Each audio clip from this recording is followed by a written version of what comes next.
தன்னோட பக்தனுக்காக சிவனே நேர்ல வந்த கதை தெரியுமா?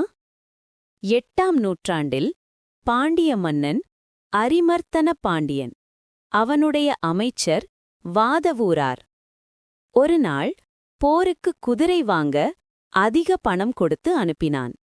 ஆனால் வழியில் ஒரு துறவி வடிவில் சிவன் தோன்றினார். அவர் தீர்த்தம் கொடுத்த அடுத்த நொடி வாதவூரார் மாணிக்கவாசகராக மாறினார். குதிரைக்கான பணம் சிவன் கோவில் கட்ட செலவானது. குதிரை வராததால் கோபமடைந்த பாண்டியன் மாணிக்கவாசகரை கைது செய்து சங்கிலியால் கட்டினான். தன் பக்தன் வேதனை தாங்காமல் சிவன் நரிகளை குதிரைகளாக மாற்றி அனுப்பினார்.